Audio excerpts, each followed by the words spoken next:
Okay, let's just dive right in. Are you addicted to your phone? I know I was. Just give me a few minutes and I'm going to walk you through a 30-day fix that, well, it actually works. And it all starts with a pretty embarrassing confession, to be honest. So here's the thing. My whole job is talking about discipline, habits, all that good stuff. But about 6 weeks ago, I got curious and I checked my own screen time. And let me tell you, I was genuinely horrified by what I found. 6 hours and 26 minutes. That was my daily average every single day. I mean, that's more than a quarter of my entire day just staring at a screen. At first, I felt like a massive hypocrite, but then I had this realization. It hit me that the problem wasn't a lack of discipline. It wasn't that I was weak. No, the problem was I was using the completely wrong strategy. It's like I was trying to fight this impossible enemy with just my willpower, and you're just destined to lose that battle. I mean, really think about it. It's you on one side, and on the other, an army of the world's smartest engineers who have spent years meticulously designing every little thing, the colors, the notifications, the infinite scroll, to be completely irresistible. Your willpower, it just doesn't stand a chance. So I knew I needed a totally new approach. And that's what led me to this one game-changing insight. I ended up running this little experiment on myself for 30 days, and it was all based on one simple but super powerful study that completely flipped how I thought about my phone. Okay, so there were these researchers at the University of Chicago, and they wanted to find out something really specific. How does the physical location of your phone impact your brain power? Your cognitive capacity. And what they found, well, it was staggering. The data from this study, it's just crystal clear. If your phone is just sitting on your desk or it's in your pocket, even if it's turned off, it cuts your effective brain power by about 10%. Why? Because your brain is subconsciously working, spending energy to not pick up the phone. The only way the people in this study got their full brain power back was when they put the phone in a completely different room. So that's the key takeaway, right? Out of sight, full mind. And that simple idea led me to develop what I call the out of sight protocol. It's honestly so simple. You just create specific windows of time in your day where your phone physically doesn't exist in the same room as you. That's it. So for me, here are the windows I chose. 5 to 8 in the morning, that's my deep, creative work time.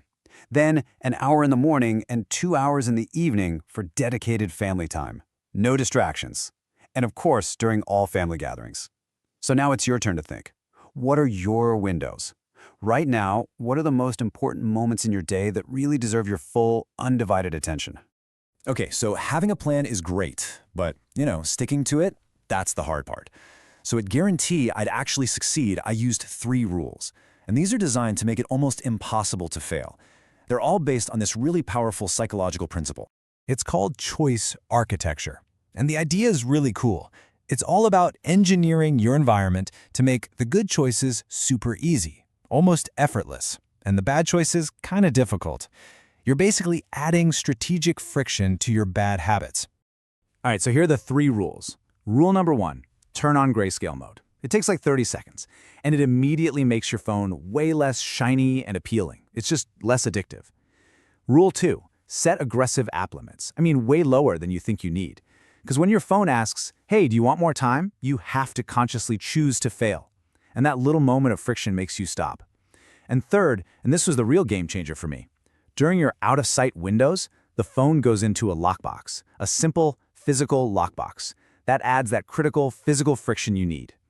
So what happened? What was the payoff for doing all this? Well, after just 30 days, the results were honestly even more dramatic than I had hoped for, and it led to what I now call the 68-day payoff. My screen time, it dropped by a massive 70%. 70! But let me put that into some real numbers for you so you can see just how big that is. I went from over 6.5 hours a day, all the way down to under 2 hours. That is more than 4 hours of my life that I got back, every single day. But when you zoom out and look at the yearly impact, that's when it gets truly mind-blowing. Over the course of a whole year, that one little behavior change, it reclaimed 68 full days of my life.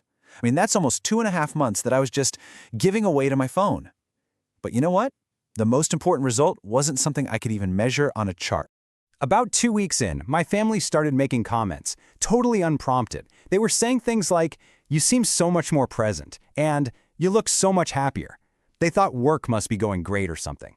But it wasn't work. It was just, I didn't have my phone on me. I was actually there, with them. Look, this is about so much more than just beating a phone addiction. It really is. It's about being present for your life, being focused on what's truly important, the stuff that's happening right in front of you, your work, your family, your life. And so now, it's your turn. I want you to do something for me right after this is over. Go into your phone settings and check your screen time number. Just look at it. See what your before picture is. And then, I want you to ask yourself this one last question. What could you do with 68 extra days a year? What could you build? What could you create? What could you experience? Just give this 30-day challenge a try. I promise you, you'll feel like a completely different person.